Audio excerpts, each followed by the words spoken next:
Hey there everyone, AJ back again for the Mighty Gluestick channel. Time for another Demon series video at long last. This one is one of the original, the very first D&D demons, the Type 1 demon, otherwise known as the Vrock. First appearing in Eldritch Wizardry supplement published in 1976 and then again the following year in the first edition Monster Manual. The Vrock has since been a part of the monster catalogue of every new edition of the game right up to present day and has been ranked with some authority as the third in the top 10 mid-level monsters of all time for D&D.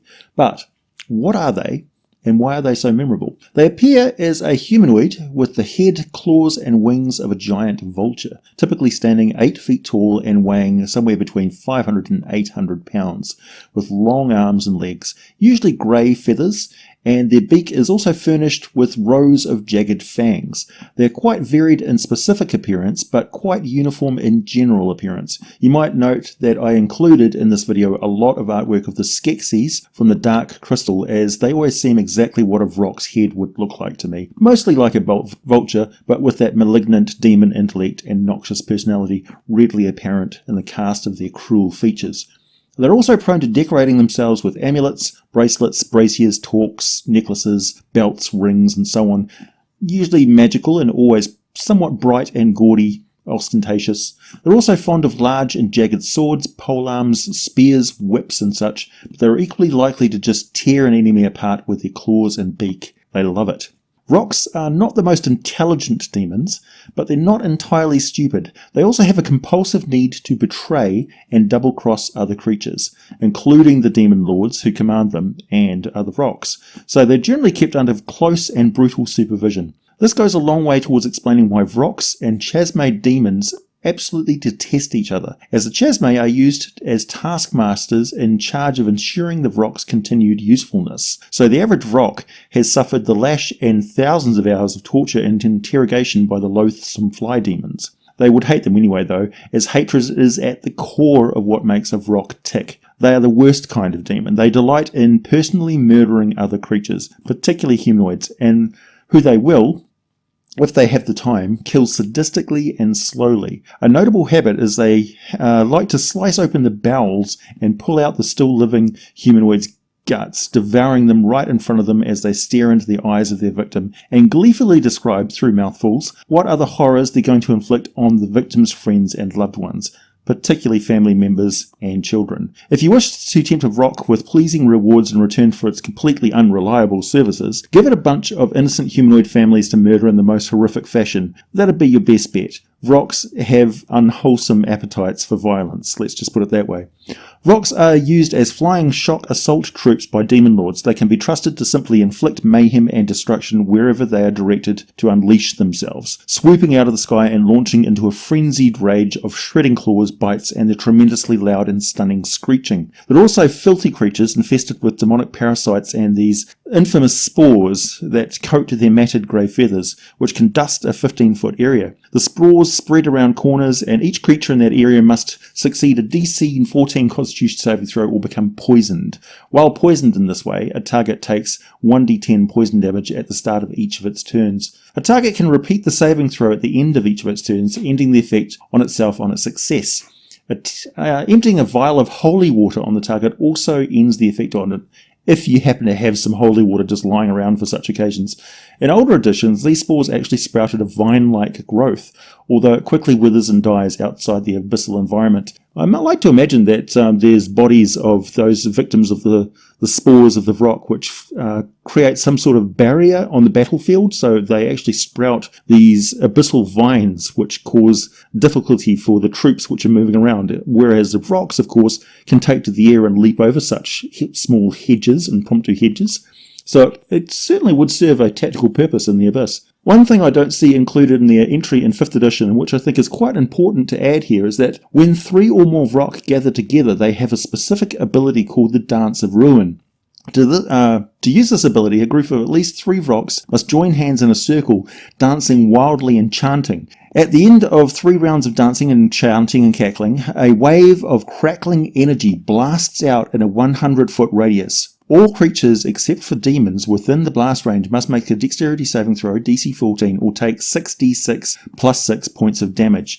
I've reduced that quite a bit from the, I think it was something like 20d6 in 3.5 edition because the Vrocks were a bit more powerful back then. Half that much if you're making the saving throw. Also, this does double damage to inanimate objects, so it's like a bomb going off. It's a blast that clears away debris and battlefield emplacements and things like that. So Vrocks are quite capable of blasting doors off fortresses and things like that to better enable other troops to charge on in. They're shock troopers.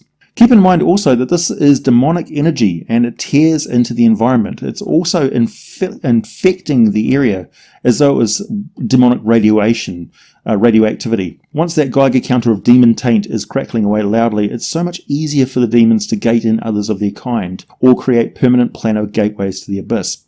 Vrocks could probably stay at a tactical distance on the wing, firing arrows or hurling javelins into enemies, but they have such a love of melee combat that they just dive into the fray. Even when facing superior numbers of opponents, they flap and leap about, clawing with their foot talons as much as they attack with their weapons, or the claws on their hands, and of course thrusting that wicked beak of theirs into any vulnerable spot they can, tearing and slicing the flesh open. They are plus 6 to attack rolls with claw, weapon or beak. The claws do 2d10 plus 3 slashing damage. The beak does 2d6 plus 3 piercing damage. The weapon attacks are almost always made with abyssal magical weapons, if they're not using some weapon that they've just scrounged off the battlefield. Don't forget also that stunning screech of theirs they can use once per day with a chance of literally stunning the enemies around them. I think it's within 15 feet or so. Like most true Tanar'ri demons, Vrocks can summon other demons. This is listed as a variant option in 5th edition. It states that the Vrock has a 30% chance of summoning 2d4 Dretches or 1 Vrock. A summoned demon appears in an unoccupied space within 60 feet of its summoner, acts as an ally of its summoner, and can't summon other demons.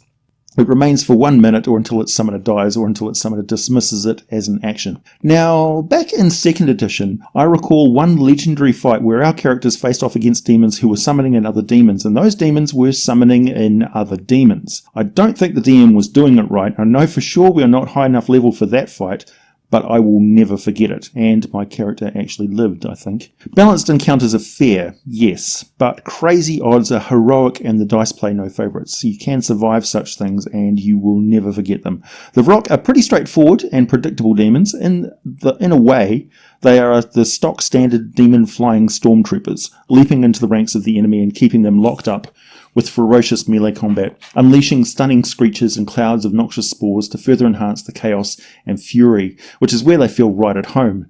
They are not subtle, and their urges to murder others, particularly the weak and helpless, cannot be curbed, nor can their habit of turning on and betraying anything that seeks to control them. This would be problematic if it was not so useful to the demon lords who find ways to direct their vicious energy. Like all demons, Vrocks are immune to poison. I think there's also probably immune to most diseases, although it's not listed as such. They are resistant to cold, fire, lightning, and any damage from non-magical weapons. They have 120-foot dark vision and telepathy, though they normally only speak abyssal out loud because their threats and cruel taunts delivered telepathically to their victims is always so much more effective. It's so personal when it's right inside your head, and even the screams cannot drown out these horrible messages. Vrocks have a natural armor class of 15 and an average of 104 hit points. They can fly at 60 feet per round, but even on the ground they move at 40 feet, more than fast enough to chase down the majority of fleeing humanoid victims. They are not that smart, but with an intelligence of 8 they're not completely dense. Just not that smart compared to some of the other demon types. They're also fairly tough against magical assault, and they have a save with advantage against magical spells and effects. And that's it for the Vrocks for this week. Just a reminder, if you're not subscribed already, feel free to do so. Be sure to hit that notification bell as I upload from the other side of the world sometime in your future. For access to all the scripts in 1 week, usually advanced access to these videos, consider becoming a patron of the channel on Patreon. Very special thanks to all my patrons and their patience with me this week, as I've been uploading pretty much as soon as I produce the videos, because it's kind of difficult for me to keep up with my normal pace while I'm out of town. For a minimum of just $1 per month, join the community in Patreon, and you can ask me any questions about your D&D game and request specific content from me. which I'll try and get to as fast as I can. Join the community on our Discord server. Come say hi. Also, if you want to pick up a new video game at a significant daily discount and help me out in the process, just check out the daily deal and the different game every day on Chrono down below. Also, there's a link there to Patron Blades, you can pick up cheap and very good quality razor blades from them as a subscription service, and I get a little bit of kickback from that as well. Also, check out the merchandise on the store. Buy a shirt or a dog bandana. As always, thanks for listening. I'll be back with more for you very soon.